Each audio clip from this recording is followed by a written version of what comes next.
ನಾನು ಡಿ.ಕೆ. ಶಿವಕುಮಾರ್ ಎಂಬ ಹೆಸರಿನಾದ ನಾನು ಕರ್ನಾಟಕ ರಾಜ್ಯ ರಾಜಕಾರಣ ಬೇರೆ ಮಜಲನ್ನೇ ತಲುಪಿದೆ. ಕಾಂಗ್ರೆಸ್ ವಿರುದ್ಧ ದೋಸ್ತಿ ನಾಯಕರು ಅಕ್ಷರಶಃ ಮುಗಿಬಿದ್ದಿದ್ದಾರೆ. ಅದರಲ್ಲಿಯೂ ಕುಮಾರಸ್ವಾಮಿ ಡಿ.ಕೆ. ಶಿವಕುಮಾರ್ ನಡುವಿನ ಮಾತಿನ ಸಮರ ಎಲ್ಲೇ ಮೀರಿದೆ. ಯಾವುದಾದರೂ ಒಂದು ಕುಟುಂಬಗಳಿಗೆ ಅನ್ಯಾಯ ಮಾಡಿದ್ದೇನಾ, ದಬ್ಬಾಳಿಕೆ ಮಾಡಿದ್ದೇನಾ? ನನ್ನ ಕುಟುಂಬದ ಆಸ್ತಿಯಿಂದ ಪಟ್ಟಿ ಬಿಡುಗಡೆ ಮಾಡಿಲ್ಲ, ಪಟ್ಟಿ ಬಿಡುಗಡೆ ಮಾಡ್ತೀನಿ. ಒಬ್ಬ ರೈತನ ಮಗನ ಕೆಲಸ ಮಾಡ್ತಾ ಇದ್ದೇನೆ. ಈಗ ಪ್ಯಾಂಟ್ ಬಿಟ್ಬಿಟ್ಟು ಪಂಚೆ ಹಾಕೊಂಡಿದ್ದೀನಿ, ರೈತನ ಮಗ.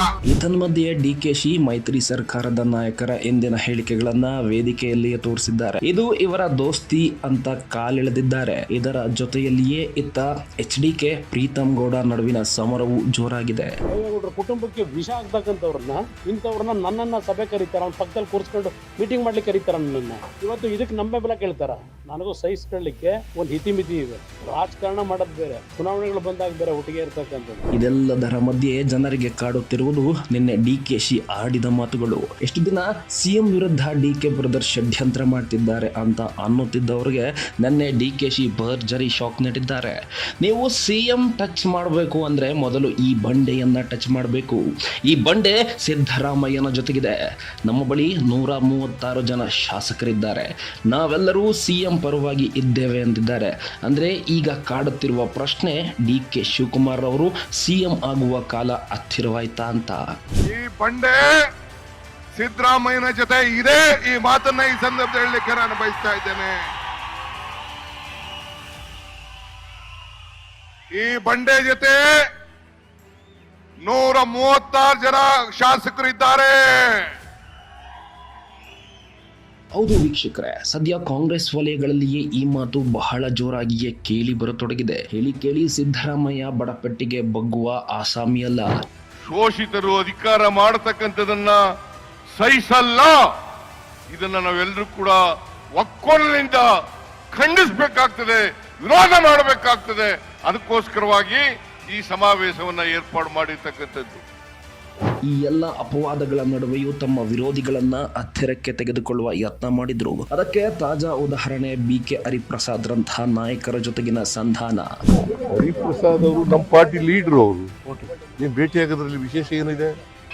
Is our party leader. ಆದ್ರೆ ಒಂದು ಹಂತದಲ್ಲಿ ಸಿದ್ದರಾಮಯ್ಯ ಕೂಡ ಮೂಡ ಹಗರಣದ ನಂತರ ಬಹಳ ಘಾಸಿಗೊಂಡಿದ್ದಾರೆ ಎನ್ನಲಾಗಿದೆ. ಎಷ್ಟು ವರ್ಷದ ರಾಜಕಾರಣದಲ್ಲಿ ಎಲ್ಲಿಯೂ ಒಂದು ಕಪ್ಪು ಚುಕ್ಕೆ ಇಲ್ಲದೆ ರಾಜಕಾರಣ ನಡೆಸಿದ್ದ ಸಿದ್ದರಾಮಯ್ಯನವರಿಗೆ ರಾಜಕೀಯ ಸಂಧ್ಯಾ ಕಾಲದಲ್ಲಿನ ಈ ಅಪವಾದ ಬಹಳಷ್ಟು ಬೇಸರ ತರಿಸಿದೆ ಎನ್ನುತ್ತಿವೆ ಮೂಲಗಳು. ಪರಿಣಾಮ ಒಂದೊಳ್ಳೆ ಗೌರವಯುತ ವಿದಾಯ ಬಯಸಿದ್ದಾರೆ ಎನ್ನಲಾಗ್ತಿದೆ. ಇದರ ಪರಿಣಾಮವೇ ಡಿ.ಕೆ. ಶಿವಕುಮಾರ್ ಅವರು ಸಿಎಂ ಆಗೋದು ಕನ್ಫರ್ಮ್ ಎನ್ನಲಾಗ್ತಿದೆ. ಆದರೆ ಇಲ್ಲಿ ಒಂದು ಸಮಸ್ಯೆ ಇದೆ.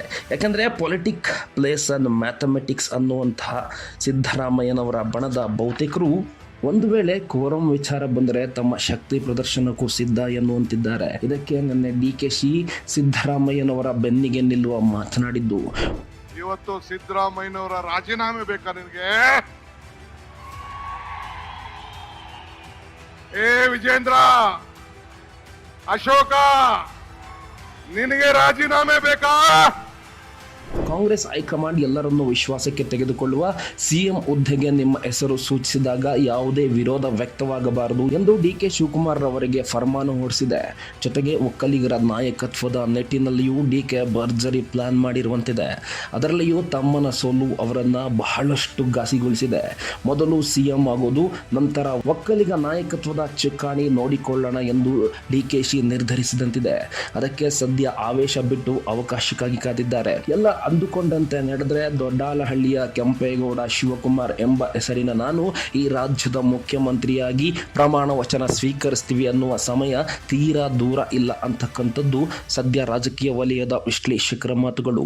ಜ್ಯೋತಿ ಮಲ್ಲೇನಹಳ್ಳಿ, ಪೊಲಿಟಿಕಲ್ ಬ್ಯೂರೋ.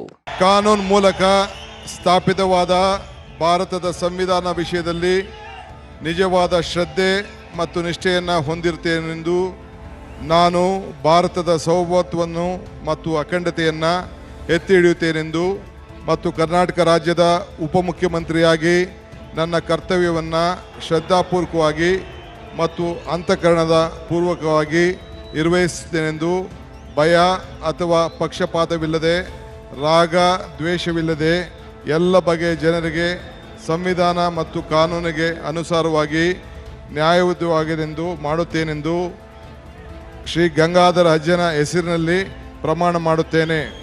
ಶ್ರದ್ಧಾಪೂರ್ವಕವಾಗಿ ದೃಢೀಕರಣವನ್ನು ಮಾಡುತ್ತೇನೆ.